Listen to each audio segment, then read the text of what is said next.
ഇതിനിടയിൽ വയനാട്ടിൽ രണ്ടിടത്ത് ഉരുൾപൊട്ടൽ. മേപ്പാടി മുണ്ടക്കൈ ടൗണിലും ചൂരൽമലയിലുമാണ് വൻ ഉരുൾപൊട്ടലുണ്ടായത്. ഉരുൾപൊട്ടലിൽ 7 പേർ മരിച്ചതായാണ് പ്രാഥമിക റിപ്പോർട്ടുകൾ. മുണ്ടക്കൈ ടൗണിൽ പുലർച്ചെ 1 മണിയോടെയാണ് ആദ്യ ഉരുൾപൊട്ടലുണ്ടായത്. ഇവിടെ രക്ഷാപ്രവർത്തനം നടക്കുന്നതിനിടെ 4 മണിയോടെ ചൂരൽമല സ്കൂളിന് സമീപവും ഉരുൾപൊട്ടലുണ്ടായി. വൈത്തിരി താലൂക്ക്, വെള്ളേരിമല വില്ലേജ്, മേപ്പാടി പഞ്ചായത്തുകളിലാണ് ഉരുൾപൊട്ടലുണ്ടായത്. രാവിലെ 6 മണിയോടെ മൂന്നാമതും ഉരുൾപൊട്ടലുണ്ടായി. നിരവധി പേർ പ്രദേശത്ത് കുടുങ്ങിക്കിടക്കുന്നതായാണ് വിവരം. നിരവധി പേർക്ക് പരിക്കേറ്റിട്ടുമുണ്ട്. മേഖലയിൽ 400ഓളം കുടുംബങ്ങൾ ഒറ്റപ്പെട്ടതായാണ് വിവരം ലഭിക്കുന്നത്. നിരവധി വാഹനങ്ങളും ചൂരൽമല മുണ്ടക്കൈ റോഡിലും ഒലിച്ചുപോയി. അതേസമയം കോഴിക്കോട് ജില്ലയിലെ 4ഇടത്ത് ഉരുൾപൊട്ടലുണ്ടായിട്ടുണ്ട്. മഞ്ഞച്ചീളി, മട്ടാഞ്ചേരി ഭാഗങ്ങളിലും ഉരുൾപൊട്ടലുണ്ടായി. മഞ്ഞച്ചീളിയിൽ ഒട്ടേറെ വീടുകളും കടകളും തകർന്നു. വയനാട് ഉരുൾപൊട്ടൽ നടന്ന പ്രദേശത്ത് കൂടുതൽ ദുരന്ത നിവാരണ സംഘത്തെ എത്തിക്കുമെന്ന് റവന്യൂ മന്ത്രി കെ രാജൻ. സോഷ്യൽ മീഡിയയിൽ തെറ്റായ വാർത്തകൾ നൽകരുതെന്നും ജനങ്ങൾക്ക് ആശയക്കുഴപ്പമുണ്ടാകരുതെന്നും മന്ത്രി പറഞ്ഞു. പൊതുജനം ദുരന്ത സ്ഥലത്തേക്കുള്ള യാത്ര ഒഴിവാക്കണം. എത്ര പേർ ഒറ്റപ്പെട്ടു എന്ന് കൃത്യമായി പറയാനാവില്ല. മലയോര മേഖലകളിൽ യാത്ര ഒഴിവാക്കണമെന്നും മന്ത്രി മുന്നറിയിപ്പ് നൽകി.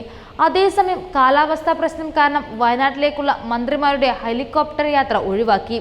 മന്ത്രിമാരായ കെ രാജൻ, മുഹമ്മദ് റിയാസ്, OR കേളു എന്നിവരാണ് വയനാട്ടിലേക്ക് പോകുന്നതായിരുന്നു.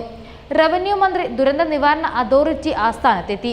വയനാട് മേപ്പാടി മുണ്ടക്കയത്തിലുണ്ടായ വൻ ദുരന്തമാണ് ഉണ്ടായത്. മുണ്ടക്കയത്തിൽ 2 തവണയായി ഉണ്ടായിട്ടുള്ള ഉരുൾപൊട്ടലിൽ ഇതുവരെ 7 പേരുടെ മൃതദേഹം കണ്ടെത്തിയെന്നാണ് പുറത്തുവരുന്ന വാർത്തകൾ. നിരവധി വാഹനങ്ങളും ഒലിച്ചുപോയിട്ടുണ്ട്. ചൂരൽമല ടൗണിൽ ഒരു ഭാഗം ഒലിച്ചുപോയി. ഉരുൾപൊട്ടലിനെ തുടർന്നുണ്ടായ മലവെള്ളപ്പാച്ചിലിൽ നിരവധി വീടുകൾ തകർന്നു. വെള്ളാർമല സ്കൂൾ പൂർണ്ണമായും വെള്ളത്തിനടിയിലാണ്. ഉരുൾപൊട്ടലിൽ കനത്ത നാശനഷ്ടമാണ് ഉണ്ടായത്.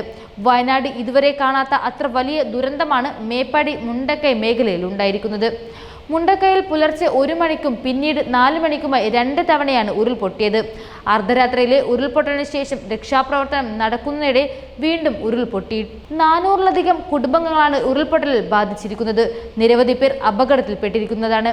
രക്ഷാപ്രവർത്തനം തുടരുകയും ചെയ്യുന്നു. വയനാട്ടിലുണ്ടായ ഉരുൾപൊട്ടലിൽ സാധ്യമായ എല്ലാ രക്ഷാപ്രവർത്തനവും ഏകോപിപ്പിക്കും. സംഭവം അറിഞ്ഞതു മുതൽ സർക്കാർ സംവിധാനങ്ങൾ യോജിച്ച് രക്ഷാപ്രവർത്തനത്തിനിറങ്ങിയിട്ടുണ്ട്. മന്ത്രിമാർ ഉൾപ്പെടെ വയനാട്ടിലെത്തി പ്രശ്നങ്ങൾക്ക് നേതൃത്വം നൽകും. ദുരന്തത്തിന്റെ വ്യാപ്തി ഗൗരവത്തോടെ കാണേണ്ടതാണെന്ന് മന്ത്രി കെ രാജൻ പറഞ്ഞിരുന്നു. മുഖ്യമന്ത്രി തന്നെയാണ് ദുരന്ത നിവാരണം നേരിട്ട് നിയന്ത്രിക്കുന്നത്. എയർലിഫ്റ്റിംഗ് സംവിധാനങ്ങൾ ഉപയോഗിക്കും. എയർലിഫ്റ്റിംഗിനായി 2 ഹെലികോപ്റ്റർ ഉപയോഗിക്കും. NDRF സേനകൾ സജ്ജമാണ്. രാവിലെ വയനാട്ടിൽ എല്ലായിടത്തും മഴയും ശക്തമാണ്.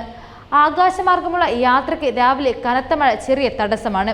3 മന്ത്രിമാർ ഉടൻ വയനാട്ടിലേക്ക് പോകുമെന്നാണ് വിവരം.